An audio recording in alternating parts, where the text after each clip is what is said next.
Music for this episode of About to Break is provided by Cat Beach Music. Whether you're looking to score an entire film or just need to find the perfect vibe for your next commercial project, our friends Bobby and Jen Hartree have what you're looking for. Check them out today at catbeachmusic.com.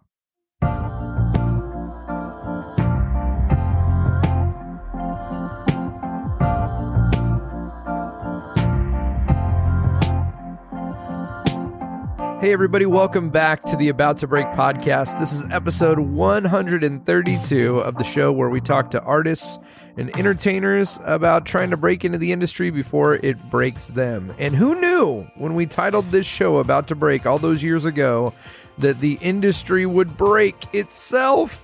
It's crazy. A lot of performers are sitting at home right now. A lot of creative folks are dealing with a little anxiety. Maybe some stress over what to do now. Well, I want to challenge you, wherever your field is, it's time to get more creative. The world needs you. You got to keep telling stories. You got to keep encouraging people. You got to keep writing music or writing movies, whatever it is you do that puts good and love and awesome things out in the world. Please, we need it. Do not stop. I want to take a moment and thank right now all of our sponsors. We only have one sponsor, and that is our friends over at Patreon. That's right, a group of producers just like you, who are people who love the show and appreciate its free content, and they kick in a little money each month. Sometimes it's $2 or $3 or $10. I want to encourage you, especially right now. All of my shows have come to a halt, and so I am really kicking in the gears with online content, and we've expanded our Patreon page to include lots of great stuff. Everything from a live show that I'm hosting every Wednesday night on Facebook and on Instagram Live. It's at 7 p.m. Pacific Standard Time. It's called Live from the World Shed Quarters with my buddy Nick Paul and myself. And I've had some incredible guests on. This week we had Chris Grace from Superstore, and we had Justin Willman from Magic for Humans. Every single week we're having incredible guests that are not only performing, but we're doing a really fun live variety talk show. That's happening every Wednesday night at 7 p.m. Pacific on Instagram Live and Facebook Live. And I'm going to continue to put out a bunch of fun, silly, thoughtful, meaningful, and some just goofy, meaningless content.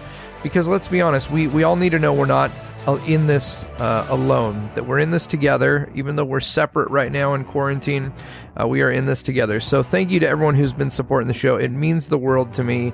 It helps put food on the table and keep the family going during this time. So if you have a moment and you have the means, can you go over to patreon.com/about to break? Leave a little thank you there. It means so much, and it helps us keep putting out great content like this. On the show this week it's kind of like a throwback to me listening to this conversation again. So much good stuff in here, but this was long before this whole epidemic hit the country, and so pandemic they're calling it, not epic. I don't know. It's bad. Whatever it is, it's not so good. But before all of this went down, I sat down in Chicago, just outside of Chicago, after a show one night.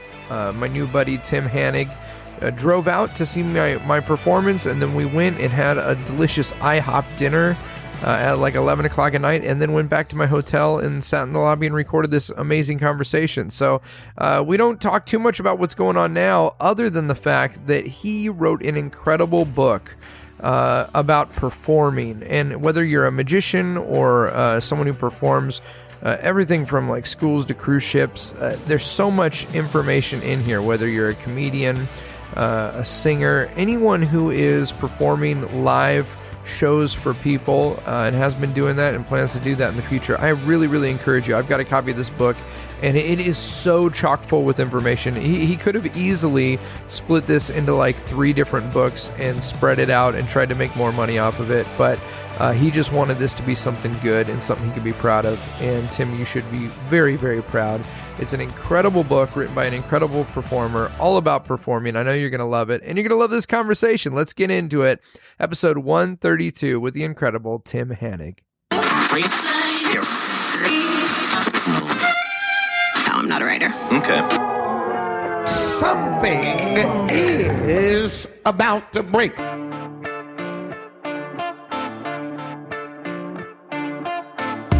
Hey everybody, welcome to About to Break. I'm your host, Taylor Hughes, and right now I'm sitting in Tuscola, Illinois in a Holiday Inn lobby at 10 o'clock at night after just having a wonderful meal at Denny's with Tim Hannig. How are you, sir? I am great, and could this be more exciting? This is very exciting. Welcome to Tuscola. This is, you don't live here either.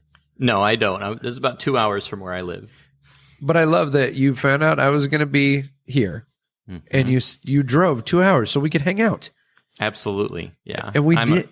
You go ahead. I'm a podcast devoted listener. So that's awesome, man. I'm so excited. We joked about this a little bit, but Facebook has created this thing where we all see, kind of on an exterior level what everyone's doing and what they're up to. And I've known of your work for years with Pro Kids and been a fan from the distance. So when you reached out and said you were coming out, I was like, yes, we got to do a podcast. So thank you, man. Thanks for doing it. Oh, it was awesome. Yeah, I had a great time. I wanted to see if your real story matched with your Instagram story. So. Definitely not. Yeah, we did a show tonight for a group. There was a lot of kids, more kids than I had expected. It was for a group called Mothers of Preschoolers. And for some reason, I didn't think there was going to be a lot of preschoolers. Well, it was advertised to the public, right? So there were a lot of little ones, though. But there were. I was kind of hoping I had asked you to bring like set up your show in the corner. This would be fun, and it's like a tag team thing, like that moment where I go like, all right, I need to bring someone else in. Yeah, let me set up my next thing. Has anyone ever done that? Like a tag team magic show? I don't know. We could have created something amazing here. Hannig, quick, bring out the puppet. We need a puppet stat. Yeah. I don't know. We could. It's kind of like what you were talking about the Peller Theater, right? Like, yes, we could be our Peller. Own experimental mops show. Totally. Yeah, the Peller of the Castle. They take two acts that don't work together and say, make something special. And a lot of times people just do their separate acts, back and forth. Mm-hmm. And you can tell. Right. But not the same as... No. It's not what we would have done tonight. I got to ask you, we just ate at IHOP, which is a great idea always. It's never an intentional thing, but we ended up there, and we ended up going with pancakes. We ordered, what was the thing we got? It's called the Grand Slam, but you couldn't do substitutions. No substitutions. And you wanted toast. I wanted toast. You didn't want pancakes. And I was frozen, and I was like, just order some more toast. Did not even occur to me. So then you got toast, and I got toast, and we had pancakes. So I feel like we've carb-loaded enough for this conversation. I feel like we're powered up.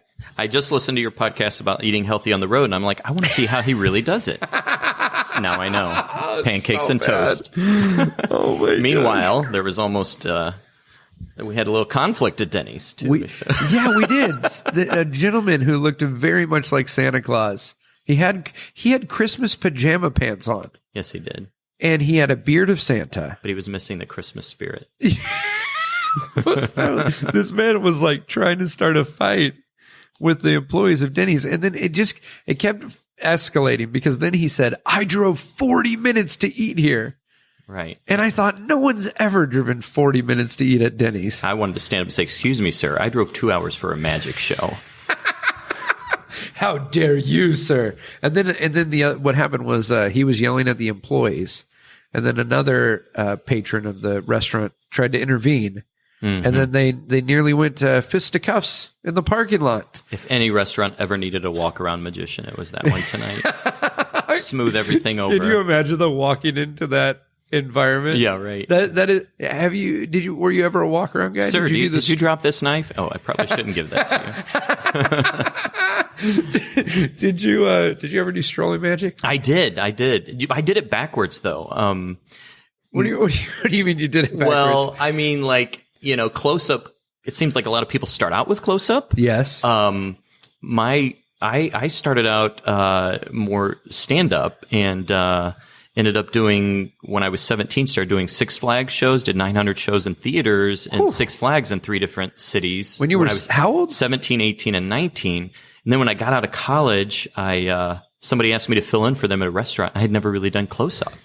But I'm like, well, I can do this. But I walked in, I really didn't know what I was doing, but I walked in with scotch and soda and an invisible deck. And just like a chopped cup routine. Yeah. Real basic stuff, and, first table gave me a $20 tip. I'm like, oh, that's kind of fun, Yeah, sets the precedent in the wrong direction. I was fresh out of college, got my first real job, so this was just fun. I started doing 3-4 nights a week in restaurants back then, and and things picked up from there, But it helped me hone my close-up skills. Oh yeah, and, It's the one thing that's cool about it is you try something that doesn't work, you can literally 2 minutes later be at a different table and try it. Right.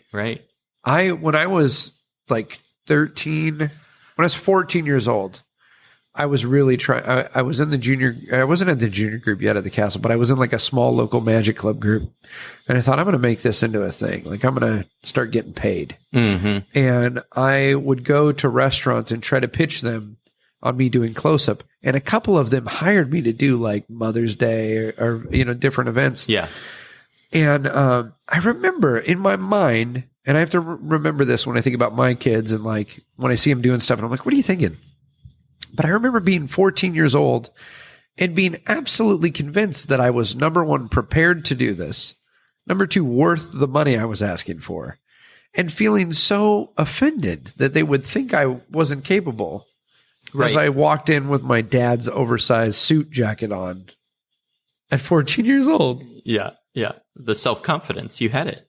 I did, but I just think I feel so bad for the workers who, had to crush a child's spirit. Right. But rightfully so. Right. Yeah, because, magic's weird, because we have this skill that other people don't have. Like, you think, you get all this attention, right? So it's why so many people get into it, I guess. Oh, yeah. Yeah, I think magicians and comedians are It's not a healthy thing, necessarily. Hey, Dad, watch me do a flip in the pool. Right. For a living. We do that for a living. Yeah. Now, when was the last time you did strolling magic?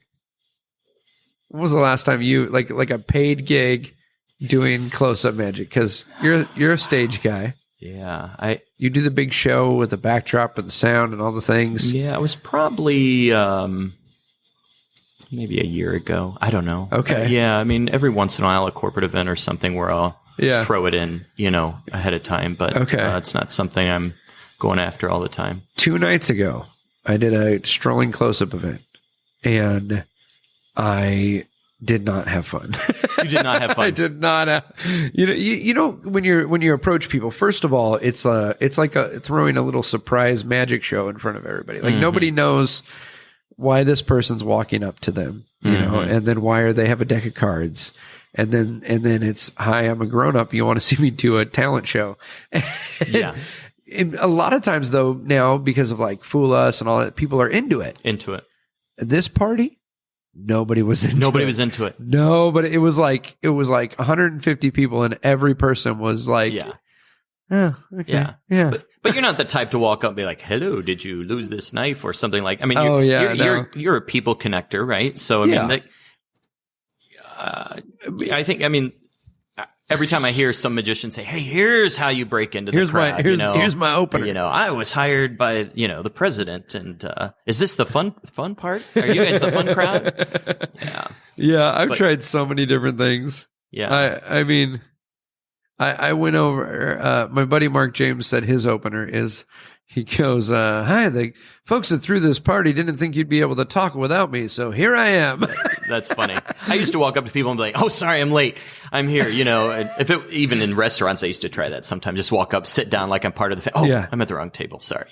See, that's fun. Just kind of mess around like that. But, once you get going, people are calling you over, hopefully. Yeah. Maybe not 2 nights ago, though, huh? Well, it was a group of, sometimes when you get like a certain group in different industries, like engineers tend to be really, they're thinking through processes and things like that. And so they may be enjoying it, but they don't respond like, right.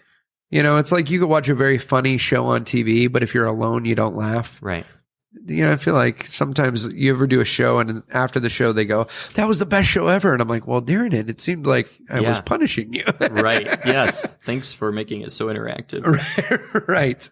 But I was telling you this earlier. I mean, you do a lot of different things, but your main industry has been school assemblies and doing these shows for families. And when you show up, you're a rock star to kids. Like, it's very different. I feel very spoiled, because I'll go out and do these other, normal events like a normal magician would. And, it feels like work sometimes, like where do I fit in? And, what are their goals? Walking into schools, I know exactly what I'm walking into 98% of the time. And, so, I've got this 2-part program. I'm doing a daytime assembly, and then probably 70-80% of the schools are having me back at night to do a family night show. Now, what I don't do is if a school calls me and says, hey, will you come and perform at our evening event that we're having? Yeah. That's not what I'm doing. Your I show am the event. is the event. Yeah. We were talking about that earlier. I am the event. So that's a whole different ballgame. People are only in the building. I even asked the schools not to combine it with anything else. No open houses, no food, they're only there just for the show. And their kids have seen me 3 hours earlier and they've been begging their parents to come. So even though the parents haven't seen me before, they're like, what the heck? What is this? My kid came home and they wouldn't stop talking about it. What did he do to my child? Why did they want to see this so bad? My kids go to school and they don't want to go back at night, but they were begging, And one of my opening lines, with the parents is like, hey parents, I know some of you didn't want to come tonight. Yeah. I know. I'm a dad. You don't want to be here. You're wondering if this is going to be any good, that kind of a thing. And they get it. But at the end of the show, they're hopefully, at least from the feedback, they seem happy that they came, because what I'm trying to give them is an experience with their kids. Yeah. So one of my requirements or asks, is that everyone sits as families during the show. So I'm not. It's not like a blue and gold banquet where all the kids are on the floor, crisscross applesauce. And the parents are in the back socializing or looking at their phone. Like, what's family about that? Like, if I'm taking my kid to a Pixar movie, I'm going to sit with them. I'm going to have my 4-year-old daughter on my lap. I'm going to be, while they're belly laughing, that's part of the experience for me. Like, I'm seeing it. I'm laughing at the adult humor, of course, but I'm also seeing it through their eyes.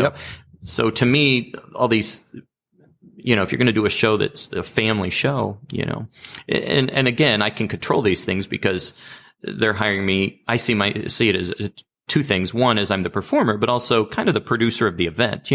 Back in the day when Andre Cole was, touring, I helped bring him into a church one time, and they send a huge 3-ring binder of here's how you're going to do it. Here's follow this system. This is a system.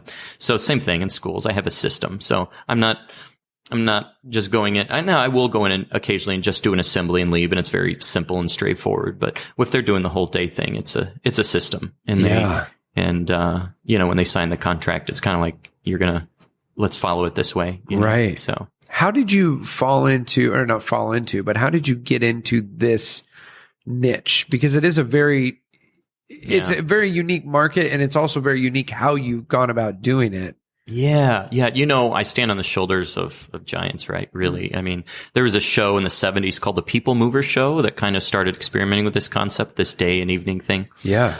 And a couple of my mentors were a part of that. And then when that fell apart, they each started their own show. And one of those guys, Chris Carey, I worked with doing Six Flags shows, and the other guy, Steve Pennington, started the Pro Kid show back in 81. I was only 10 back then, but I've been with him since 96. So it's not really a franchise or a show in a box or anything like that. It's not like, hey, sign up here and you're, we're kind of, right now there's Steve and I and Scott Humston down in Florida. Okay. So, and Steve's not performing too much anymore. He's working at a church, and Scott's doing a lot of more church work in some schools. And, I guess we all do those things, but, kind of a group of like-minded people that write material together, and we each, of course, have our own slant on it. And if you saw both of our shows, there might be some similar components, structured, like the day and the evening, but, we each have our own thing. So I haven't even seen Scott perform, half a year, or, quite a bit. Yeah. Well, in your show, you change it from year to year. Your show is not the same this year that it's going to be next year. Correct. Yeah. So you come to a lot of these same schools the following year, and I've been to many schools 10 years in a row, something like that. Yeah. So right now I think I have 4 years worth of material, but then even when it comes back around, I'll update it, with current things, or, I'm a magic nut just like anybody else. Right. Or if I get a new story or a new piece that I want to put in, I'll say, okay, where will that fit? In the structure of the show, there's kind of have a formula that I'm working off of, both for the assembly and the family night. And so, it's not going to be, trick. It's more than just a magic show. There's music, there's communicating through stories, there's puppets, there's drama. Talk a little bit about what it is that you're communicating. It's called Pro Kids. Yeah. Give me the someone calls and says, hey, we want to have a school assembly. Tell me about what is Pro Kids. Yeah, well, Pro stands for people respecting others. Yeah. Yeah, and here's a dirty little secret. It didn't start out that way. It didn't start out that way? Even though I kind of pretended it did. No, I was in a school once, and they had Pro up, had nothing to do with us. And it had said people respecting others. I'm like, oh my gosh, that's what we are. We're the Pro Kids? Holy smokes, how do we... Yeah. Which was already our message anyway. Right. It was already about respect. I'm like, oh my gosh, this is it's just made it so succinct. So, yeah. So our logo has always been this kid wearing a baseball cap, but it's just a kid. You can't tell if it's what color or ethnicity or gender or anything about this. I want any kid to look at that logo and think that could be me, Yeah. So, but messages are about doing the right thing even when it's tough, even when others aren't doing it, even when no one's watching, respect, responsibility, those kinds of things. It's not a preachy show, If I see somebody selling something and advertising it as children's magic, I'll run the other way, because it's those kinds of routines are typically, I hold up a scarf and this stands for the bully and this stands for this. I don't think that really connects. Right. Well, and you were mentioning this earlier, but because of that, your show connects to kids in a different way. It's not, it's not put on, it's not a. Right. Yeah. I don't see myself as, when I first started out, I was younger. I started doing schools when I was 19, when I was in college. Yep. Just as a way to help with school and stuff, and just hung it up when I got a real job with AT&T for a year. And then I'll just give you the 30-second version here. And then after doing that for a while, I was doing those restaurants, like I told you about. Yeah. And that picked up so much. One of my roommates said, "Man, you never have a day off." Finally, I decided, you know what? I'm going to try this. I was living in an apartment with 3 guys, not a lot of responsibilities, not a lot of overhead. So I'm like, let's try it. And just so I became a full-time magician. Yeah. And so I was kind of a general practitioner, everything that came from the restaurants, right. Anniversary private parties, a lot of company events, a lot of adult shows, a lot of kids shows, a little of everything. And then after a while, I'm like, why am I not doing the schools? I love doing that. And I can't do this forever. I can't just go out. And I wanted more meaning behind it. Yeah. A reason to get up in the morning. So connecting with the schools and the kids and the message behind it. It's not, for me, it's not just like a paycheck. Like, I really actually believe in the message. Characters become very popular and anti-bullying, all that stuff, especially since Columbine. That was a big turning point when schools really started hitting different types of messages, I think. Right. Yeah. But I was doing it even before then, it tends to be a hot topic right now, but it's something I'm truly passionate about. Well, it's something that should never go out of style. Right. Respecting other people. And I say, the messages in the show are not revolutionary messages. Zig Ziglar said, some people say motivation doesn't last. Well, neither does a bath. That's why I recommend it often, right? Yeah. So I even say that to schools, and the messages in the show are hopefully messages that any parent wants their child to hear, and hopefully they're hearing it at home. Yeah. Even though a lot of times they're not. We all know that. Yeah. And since that isn't happening so often, schools feel like they have to pick up the baton and they're with kids so many hours a day. So of course they want certain behaviors and so on. So, most schools are doing things like character counts or,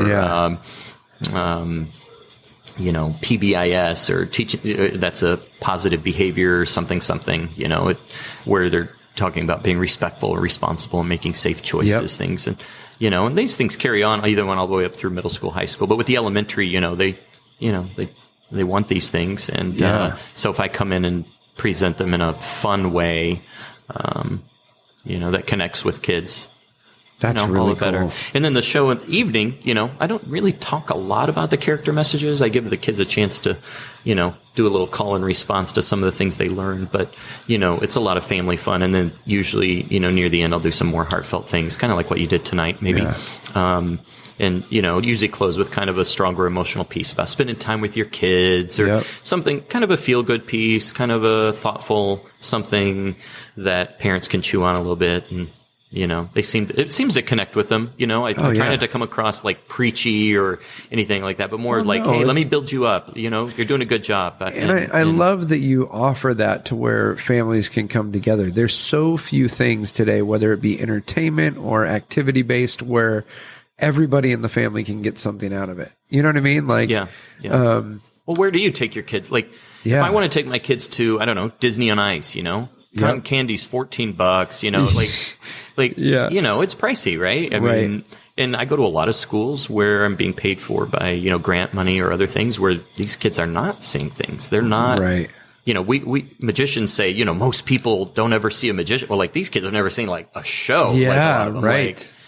They've never been able to talk back to the, right. Now, of course I'm in schools where kids, I'm in all kinds of schools from the super wealthy to, the opposite end of the spectrum to Amish to you name it, It's part of what I love about it is it's always something different. And they all laugh at the same things, Yeah. That's huge, man. And you're writing a book right now. Talk to me a little bit about this book because, when you go into all these different environments, you have a lot of different hands-on experience that a lot of performers may not get or maybe hypothetical to something. Yeah. A few years ago, I was asked to perform at a magic convention, and it went really well. We brought in a couple hundred kids. I did the show. They left, and, magicians just responded so well to it. Beyond my wildest dreams. It was kind of a close-up kind of convention. And, I told you some of the names that were there, like big names, in magic, And so here I am coming in doing a kids show. I'm just like, oh my gosh, what am I doing? They all think I'm the bottom rung of the ladder, of the entertainment ladder. Like this is something you should be doing on your way up to doing, some other type of thing. But, anyway, it went so well and everyone was come up to me the rest of the convention. And so then I was invited back. And so I started writing notes and then eventually got an offer to write a book. And I decided to self-publish the book, but it's coming out this probably January. And it's called Perform, All the Stuff to Think About. I love that. Even though one of my friends was like, "Oh, you can't say all the stuff to think about, that's you need to be like excellence is in the details or something a little, it's selling yourself short." But anyway, there's no tricks in it. It's all and it's not a kids show book. It's not a book about how to do kids shows, although there's a lot of strategies of what I do in schools in there, but I think it can be applied to anything, we were talking about Maximum Entertainment. I love that book. Ken Weber was a minimalist though, but everyone loves that book, no matter what branch of the magic world they're in. So and for people who are listening that may not be performers or this type of performer, I mean, Ken's book was like how to use a microphone, like what I mean, what type of a microphone to use, like all that kind of stuff. So I'm spending there's 3 or 4 sections in the book. The first whole section is mainly just about connecting and engaging with an audience. So it's just how to be present, how to stay present in your show when you've done it 4,000 times. That's huge. You're not dialing. Have you ever seen any big name magicians and you feel like, wow, they're dialing it in tonight, and you kind of, it's a great show, but the whole experience is just a little bit cheapened because you feel like, man, he wasn't really here with me tonight. And nobody wants to feel like that, and most people say in your show, it's the only time they're going to see it. So I remember when I was at Six Flags, it was a contract. I was contracted in, but I still went to the employee training. And one of the guys, one of the show managers said, "Hey, come with me." And he brought me up to the front gate. And he said, "Watch the people coming in, watch how much they're spending." He said, "Most of them are only here one time. And they might see your show one time. Give them your best show, no matter how many times you've done it." And so I never forgot that. That's great. I had a family come up, New Jersey, a Six Flags Great Adventure, and came up, after the show and, get a picture or do whatever. But I remember he said, we come here once every 2 years. It's our family vacation. one day at Six Flags. Wow. That's their family vacation. You know, that's what they could afford. So immediately my mind's like, you know, did I give them my best show? You know? Yeah. So I think, as you know, to us, sometimes it's another gig, you know, if we're not careful. Well, yeah. Or we make the mistake of thinking, what am I getting out of this? What am I getting out of this? You know, I mean, that was a tough thing the other day doing the close up, is like, as much as I was like, this is not my ideal environment to perform in. Right. You know, I'm not getting a ton of joy out of this experience. I had to shift it and go like, okay, the next person I walk up to, I need to give them everything. Yeah. Like, you know? Yeah. And I another thing I talk about in the book is, how are you performing when your conditions are less than ideal, which is kind of what you just touched on. Yes. So I went to see a juggler, Marcus Monroe. Do you know who he is? Oh yeah. Yeah. So, yeah. I mean, fantastic, amazing, right? Yeah. This guy's on Disney Cruise Lines. Doing all the things. Funny. I mean, top of the heat, right? So he's coming to University of St. Francis, my daughter's school. I'm like, let's go. Yeah. Marcus Monroe. Like, this guy's performing with Ben Seidman, a lot of people I really love. Yeah. So I'm like, he's going to be great. I go, and they're like, it's in the residence hall. I'm like, the residence hall? I thought this was going to be in a theater. Yeah. I was expecting like 1,000 people. Like a show, yeah. There were, I think, 6 people in the audience. There was me, my daughter, her boyfriend, my son, maybe 10 people. Wow. And good Marcus thing you guys Monroe, showed up.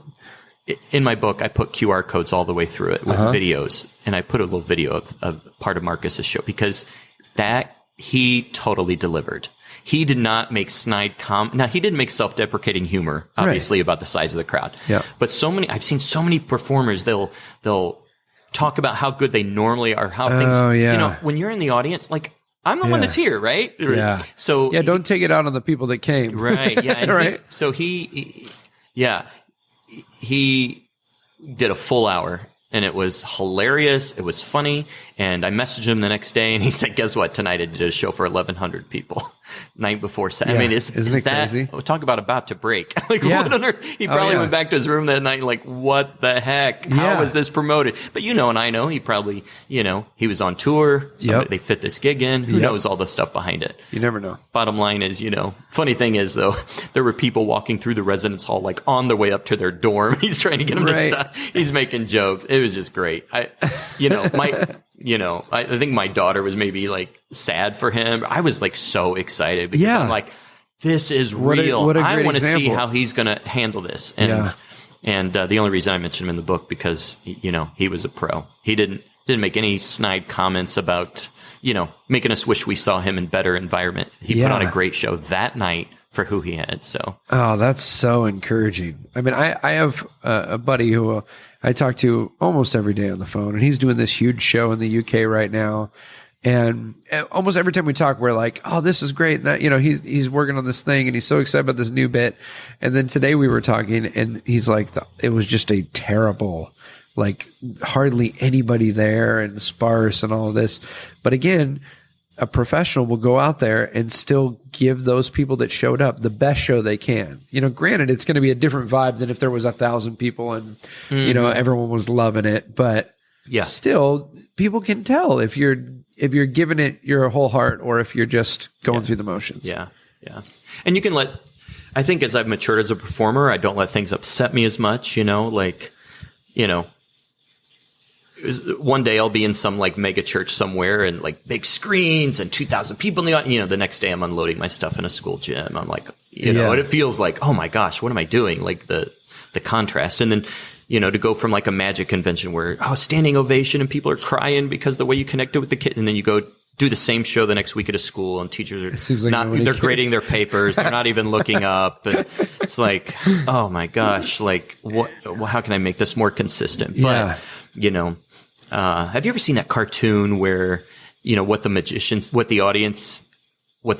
sees from the crowd? It shows a picture. It's a cartoon. It shows a whole crowd and everyone's laughing and enjoying the show. It's from the perspective of the stage, but there's one person with their arms crossed with a furrowed brow. And then it says what the magician or the comic sees. And everyone is blacked out. Except for that one person. Always see the one person. The one person. So sometimes it's like that with teachers grading papers, right? It's like, but sometimes I take that on as a little challenge, right? I think we all do. Like, hey, I want to win that person over by the end of the show, you know? Even with kids, like, most of the time kids are totally on board with the show, but you don't know what they're going through at home. I mean, kids are going through some rough stuff, and sometimes there might be a fifth grader way in the back, and you know what? Maybe they got a sucky home life, and how can you give them a little bit of hope? Connect with them. Having kids, and you've got a couple kids. Yeah, I do. I've got a slew of them. You have 8 kids? I do. Yeah, 8 kids on purpose. On purpose. I want to talk a little bit about like family life and work life and how you balance all that. But before we get to that, I know like we just lost half the crowd. By the way, there I know 8 kids. I no longer relate. I'm to out them. of this guy. Yeah, right. It's all right. No, one of the things I struggle with as a dad is we'll have things we're looking forward to. We're going to go see this movie on this day, or we're going to go to this theater and, do this activity, or we're going to go to the amusement park. And I get so excited like about how great those moments are going to be. And I'm going into that with all this enthusiasm. And that morning, one of the kids will have something happen where they're emotionally a little bit, they're not into it, or something will happen, or we'll be driving somewhere and all of a sudden there's an accident on the road, and like, you know what I mean? Like and we had all the intentions of coming and being engaged and enjoying this thing. And so it helps you, I feel like, when you think about your life and the things that you deal with, when you're doing a show, to realize that, you have no idea what people walked in here with today and what they were dealing with, or what serious conversation they had, or, they promised the kids they were going to go to this thing, and then the dad found out that he's going to have to work all weekend and not be home with the family, or worse yet, he lost his job that day. And they still had to come to the show, and then we're going to give them a hard time because they're the one with their arms crossed. Yeah. You don't know. We help with lead a marriage group at our church. And so it's people come into this for either help with their marriage, or maybe just for, encouragement kind of thing. And we talk about relationships and all that. You're no longer getting Instagram stories. You're getting real stories. And, I think about that. Like when I'm at a school, sometimes I'll look out and assume that, all these teachers get along, everything's great, but then I'll have lunch with the principal or something like that. People are going through things that, you don't always know. My wife's a people pleaser, and, for that reason, Christmas, she's always stressed about it. Like, it's gotta be perfect. Not even, I mean, I guess, she wants all the kids to be happy, to get what they want, to, everyone to have the good time spent with everyone, no conflict, all of those things. But, that I think a lot of people, that can bring stress. And in the same way as entertainers, right? We're people pleasers. We want people to like us. We want them to like the show. We want them to be smiling and laughing. And man, I do that. I was just thinking about the other day. I woke up and I felt like, for whatever reason, last year at Christmas time was really busy. I was doing a lot of shows. There was a lot going on, and I wasn't home as much, and we were traveling as a family. And I just felt like when Christmas came, by the time I realized, it's Christmas, it was over. And I was so bummed because, like, so fast. I love, like, I'm the guy who's like, how soon can I start playing the music? Right. How quickly can I put up the decorations? The Halloween costumes are put away. Let's crank it out. Totally that guy. Yeah. Like, and so this year I put a lot of pressure on myself, and I think on my wife too, of just like, we got to make memories. And my kids are getting older, like 11 and 14. And I'm realizing, like, is this it? Is this the year that, like, is the last year they care about these traditions or these things? You know what I mean? Like, we always buy stuff on Amazon. Like, we buy everything on Amazon now. And so, like, there's none of the, like, let's go Christmas shopping. And, There's no chopping down the tree at our house. I drag it up from the basement. It's like, what happened? Yeah, even when we had a real tree, it came from Home Depot. So it's not the same as watching Christmas Vacation where they're out. Right. The Griswold family Christmas tree. But so I totally this year, like, put all this pressure on my wife. Like, we got to go take the kids to the mall. And she's like, we don't ever go to the mall. And I'm like, but I feel like we need to. Anyway. Yeah. I don't know why we... Do you struggle with the work life, family life balance ever? I mean, we do have weird jobs. Mm-hmm. Yeah. Sometimes I feel bad about that. Like, is it because I do a decent amount of evening work? Day and evening work. Right. When a school's having the full event, it's a long day. You know? Oh yeah. Yeah. In fact, that's one thing I wrote about. Like, here's 5 reasons I love school shows, and here's 5 reasons I don't always love school shows, Right. So one of the good parts is that it's not a lot of travel. Like, I'm in a populated area, so, I can be in my bed most nights, so that's nice. But some of them are long days. Now, if I knocked out the family nights and didn't do those, then it wouldn't be as long of a day, which that's always an option. But I love doing them, and they've been really good. It's good financially. It's good. I'm passionate about it, and I try not to do too many of them in a week kind of a thing, sometimes I break my own rules and just, took another booking. Oh my gosh, I'm doing 5 nights in a row. What am I doing? Sorry, honey. Remember the summer when I take, Yeah. Most of the summer I take off, but, it's hard to balance sometimes. And, but I've got a rock star wife, and, she's been great. When I met her, when we first met, I showed her, it was at an event that she was at, and then I was hired to be at. I was doing strolling magic, and I showed her cartoon. Yes. Yep. I told Dan Harlan the story, but anyway, is that what made her fall for you? Was the cartoon? I don't think so, but that is the one thing though that she said, I don't want to know how it's done. That's awesome. Now she doesn't care how most of it done, but she's very supportive. She's supportive of what I do and everything. But I still have that cartoon deck in a box somewhere. So it's pretty cute. Katie has always been. Katie used to be in the act with me, but I think it's interesting. Like, she's always been so supportive, and like, she enjoys magic. There's those moments where she's like, okay, can we not talk about magic or work for a little bit? But I have so many friends who are just like, oh, my wife hates magic. I'm like, how can you love somebody and then totally hate something that they're so passionate about? You know what I mean? Right. Yeah. Or hiding purchases from them, or, it's kind of funny how that works. But I talked to one guy I know who's a magic dealer who has a client that has a warehouse like his wife doesn't know about, where he just drop ships all this. Oh my god! He just buys all this stuff. Yeah. And has it sit there, and I'm like, this is crazy. Right. Yeah. I don't think I could survive in this business without a spouse that was like so on board and understood. You know what I mean? Because it's absolutely. There's so many times where you're like, okay, this doesn't make sense logically, but in this business, it makes a lot of sense. So we're going to do, this or that. Right. Yeah. Having that as someone in your corner that you can, that gets you is a big deal. Yeah. Do your kids enjoy it? Mm-hmm. Yeah. Different levels. When they were young, I would bring them on stage. We do cute little bits. They were never like doing lots of magic or anything. Yeah. They've shown little interest in it here and there. I've always, I see some people that are able to put their kids and train them in magic, and now they're doing shit that's just not happened in our house, at least yet.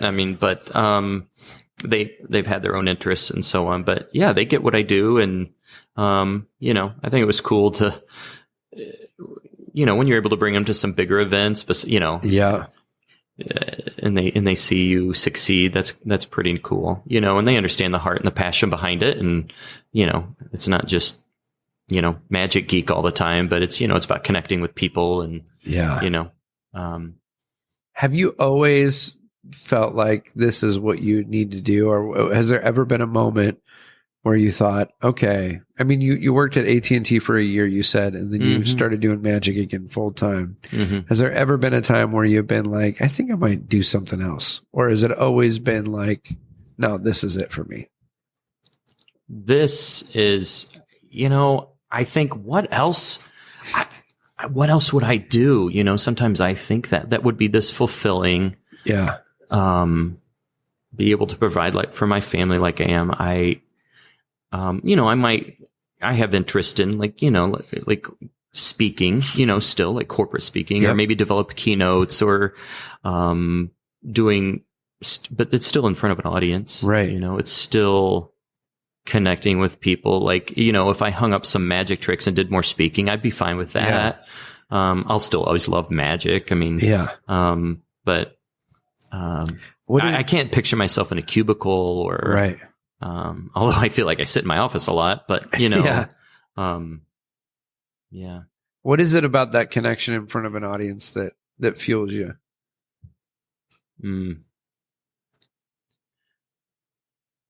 Seeing their getting that feedback, that reaction, but then also just after the show, when you're able to talk to people and you see maybe what it meant to them, or you get a letter that, talks about how it made a difference in someone's life, or, you're at a family night show and a dad comes up and says, this is the first thing I've taken the kids to since their mom died, and he was the dad that I happened to call on stage that night, and he was laughing and their kids saw him laughing. And, I think there's more moments that happen like that we don't know about. Right.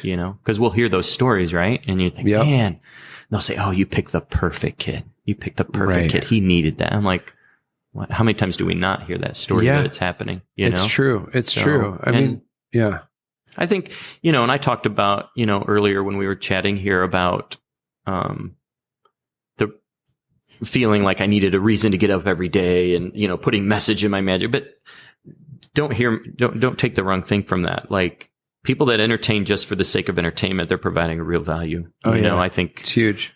It's huge for to give people that moment of escape from stuff they're dealing with. A lot of people are, what's that saying? Everyone's going through a battle, so be kind always. So everybody in your audience is going through something, so be present for them. Give them. Yeah, there's and those moments too. Like you said, we don't always hear it. It's like, how many times have you gone to an amazing restaurant and then not left a Yelp review? Oh, do you know what I mean? Many times, you know. Yeah. And a lot of times, like, the reviews are all the complaints. Like, you're much more likely to let somebody know if you're upset about something than if you're, encouraged by it or motivated by it or challenged. So I think you're absolutely right. But there are those moments, those glimpses where somebody shares with you what something meant to them, and it's like, okay, I can do another 6 shows where no one says anything. And also, like, part of the reason that it's hard for me to, if I ever did do something besides go, it's hard to leave that is I've been doing it for so long. I feel like, okay, that's a niche for me. Like, I know without a doubt, and I don't mean this in an egotistical way, but I know without a doubt that I'm exceeding their expectations. Yeah. Because they constantly are telling me, this is so different from anything else we've had. And these, we want you again next year. We want you again next. So that feeling that you get when you know that you're worth what they paid you, that they're happy. Yeah. I don't know. I feel like I'm providing a real service. Like, I'm really giving them what they want. Yeah. And helping. So it's not like there have been shows in my life where you think like, oh man, should I cash this check? Like, that did not go like I thought. It should not have gone against my gut and tried that. I know, right? You know what I'm saying? But, but you've had those shows where, people are just really happy and they love what you did and they can't wait to tell other people about you. So, that makes me get out of bed in the morning. Like, oh man, I love my repeat schools, but I also love the ones that have never had me, even though those are, I've been around so long, it seems to be fewer and far between, or maybe a school that hasn't had me in 5 years or something. So nobody remembers, I find after about 3 years in education, a lot of people don't remember because they move around so much. It's gotta be cool too. You're probably seeing students that remember you from year before. All the time. Yeah. I walk in. That's like, gotta be cool. Yeah. All the time. This last year, I think it was the first time I had a teacher come up and said, I saw you when I was a kid. I'm like, oh my God. I think that was the first. What just happened here? What just happened? When did they start hiring 14-year-old teachers? I know. That's awesome, man.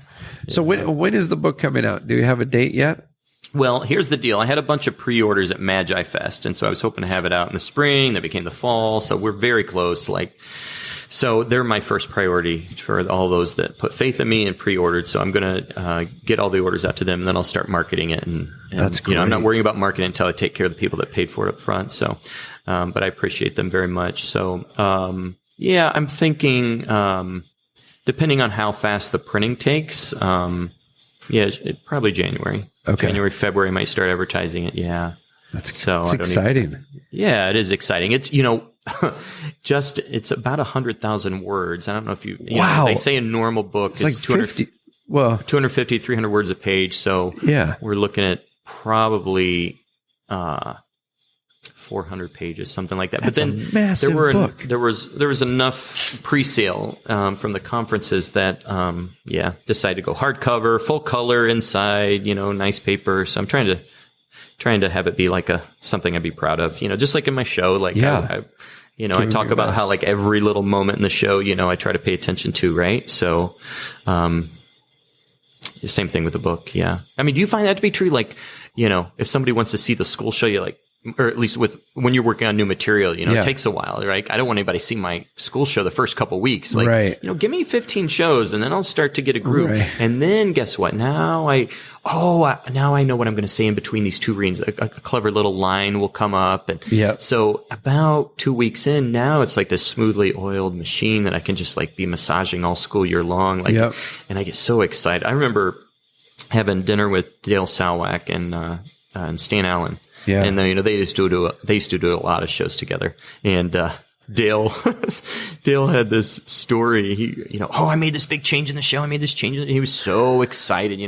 Stan's retelling this story. Right. And Stan's like, well, what is it? Show me. And it was like, I think it was like how he picked up the deck of cards or how he put it down behind his table. He's a manipulator, Chavez, he taught the Chavez course and all that. Totally. So it was such I took the Chavez course with Dale. Okay. So him, like the gentleman of magic, right? So he's every move is a picture. And he's done the same act since like 1965 or something. And here it is. I just talked to him again about it within the last week or two. And he's like, he still gets excited to find these little tiny improvements. Yeah. He'll talk about like a change. Oh, I added strings to this track. Right. You know what I mean? Right. Musically, even just like, he's always like just honing. Right. In. Right. Or even at your show tonight, like, I watched your show and it was awesome and I loved it. But, I'm geeking out beforehand, like, where's that bag from? Why'd you put it on that stool there? Why did you choose to put your in stand back there instead of here? Why, right. All the. Oh yeah. We were talking we actually were talking and didn't realize they were introducing me. And then we're like, oh, the show's starting. Yeah, the show's starting. Yeah. Taylor Hughes. Yeah. Oh my goodness. Great. Yeah. No, but it's those little things like even tonight. All this stuff to think about. I've been wearing a jacket. I've been wearing a coat on stage every show since I started doing that half-dyed silk. This thought crossed my mind. I thought he's doing a half-dyed silk with like no drop.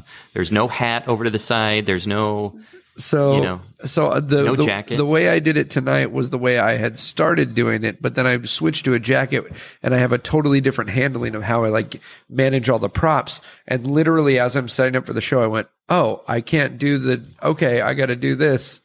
But I was like, it's those little and details that's going through like your that. mind as we're having conversations. Because I think I'm like loading my pockets. No, man. Let me just say, Taylor was like, I tried to be a good magician, attendee of his show. I'm like, hey, I can stay out of your hair. No, let's chat. The whole time he's setting up, like, we can chat. Oh, I love it. Do you need some brain time? Like, so somehow you figured out how to pull up the half-dyed silk with no jacket, even though we were talking about road cases. I don't know that it was the best version of it, but but we did it. Oh man, what else do you have coming up? What are you so excited about? I mean, this book is huge exciting. Are you going to do? That's been all my brain power for a long time. More conventions and things coming off this with the book getting released? Yeah. Because I know once people get it, they're going to want to see you talk about this stuff live. Yeah, I hope so. I mean, typically my format has been, go in, do a live show, and then talk about it, at these conventions. So, I didn't want to. I don't know. Since a lot of it is family and kid material, I've not been a fan of the come and show your kid material without kids and magicians pretending to be kids and then they're overacting or underacting. I'm like, let's just be real. I'm just a little guy. So do the real thing. Yeah. Have him leave and then talk about it for an hour or whatever. And so, that's been mainly what I'm looking forward to. I've got some convention offers that, aren't sealed yet. So, but some of that and that's awesome. Always family stuff and all kind of stuff going on. So good. What are you guys doing for the holidays coming up here? Do you stay at home or you go visit family? Yeah, we'll host at home with one side of the family, and then we'll also go to down in St. Peters, Missouri, the other side of the family. Very cool. So, and then do our own thing at home too. So, yeah. And your oldest is 20, is that right? He's 20, yeah. So he's a sophomore in college. Yeah. Wow. Soon you're going to have that thing happen where like they've got significant others and they got to go different places. And yeah. I mean, that's interesting with a couple of kids. You have 8 kids. Yeah. My daughter's a freshman. So yeah, she's got a pretty serious boyfriend. So yeah, she's already doing that. Yeah. Thanksgiving we had, our 3 oldest all have, someone they're interested in. So they were, we're going to go over to this Thanksgiving celebration. Come back here. And yeah, it gets crazy, doesn't it? But it's fun. It's fun. It's wild. It does happen quick with the kids. Like everybody said it would. Yeah. And when they're little, when they're real little and you've got a few little ones, it seems like it's going to be forever like that. Right. And the days are long and the years are short, they say. Yeah. And now it's the opposite. It's crazy, man. Yeah. Yeah. I feel like that since we have young ones, like I have a 4-year-old daughter, so we've got quite the spread. I realize we are the family my dad used to talk about. Look at all those kids, they have one in college and one in, what, I'm like, what oh my are these gosh. people thinking? Yes. Right. So, but I'm already, I stopped worrying about what people think a long time ago. I'm like, I already chose magic as a profession. So my father-in-law is an attorney. I remember asking him to marry his daughter. Like, how's this going to go? Like, how is this going to go? But, it's so funny. I lucked out though. This is the attorney that had a little Tupperware bin full of magic, Did he really? Oh, yeah. He was always the one like pulling out his Tupperware. He's like, he comes back from Vegas, he gives me the Matt King magic set. He gives me, then he years later he's, bragging on me, and that's kind of nice, and then he got into politics and was having me perform at his political fundraisers. I'm like, oh, see, now I come in handy. Oh, now I I'm come in helpful. handy. Yeah. That's fantastic, man. But, well, how can people follow along in the journey and see everything you're doing? Well, social media, you can just look me up. Facebook, Tim Hannig. I have a number of fan pages on there as well. You can find them by just searching my name. Instagram, I haven't figured out yet. I'm Tim That's Amazing, but I keep it private, which everyone tells me I'm an idiot for, but I post a lot of pictures of my kids. So, I also have the Pro Kids Show on Instagram. My website for the book and products I'm going to have coming out is, since the book is Perform, so I have a website with all my stuff, performbettershows.com. performbettershows.com. Yeah, that'll be where to check out the book and, other things I have coming down. I already have the next book after this coming out, which is Perform the Interviews. Oh, cool. Where I'm interviewing top magicians in all these different industries. That's fantastic. What they love about what they do, what they hate about what they do, what have they learned, what would they tell someone starting out. So, I thought, I'm writing this book, and yes, it's not about school shows, although those are the lenses that I'm looking through to talk about connecting with people. But, what do people have to say in all these other industries? I'm looking at I remember when World's Greatest Magic came on when I was a teenager. I saw Greg Fruin, and I was like, oh my gosh, I want to do cruise ships. I want to do a Burdick. I want to be him. And then the next guy came on. I'm like, oh my gosh. So I'm just thinking, this other book, I'm thinking maybe it'll help someone young out who's trying to get some direction, who's like, hey, here's a guy at the top of his game in cruise ships. Here's somebody at the top of their game as a general practitioner. Here's somebody in libraries. Here's somebody, there's people making livings in all these different areas, So, hey, give us the real scoop, not the magic convention talk, like hey, everything's going great, kind of like your podcast, just be real. Oh yeah. What's good? What's bad? Yep.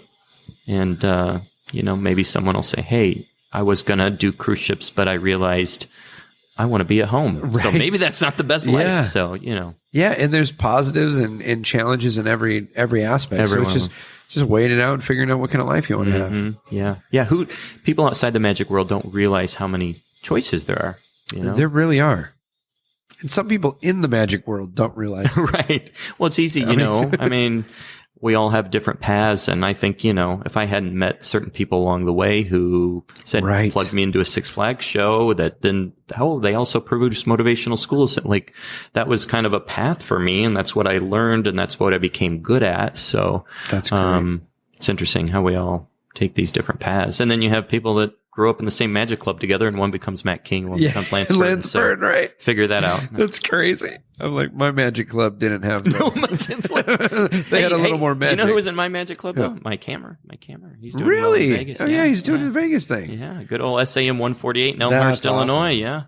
So I grew up cranking it. I grew up in the Magic Castle Juniors with Danny Cole and Joel Ward and Matt Marcy. You know, there's a lot of guys that are doing the thing, man. So is that kind of like your own little Long Beach Mystics kind of a feel, you think? Or yeah. I mean, the Mystics was, from all accounts, something special that never happened again. You know, but our group, like, I mean, it was fun. Like, it was.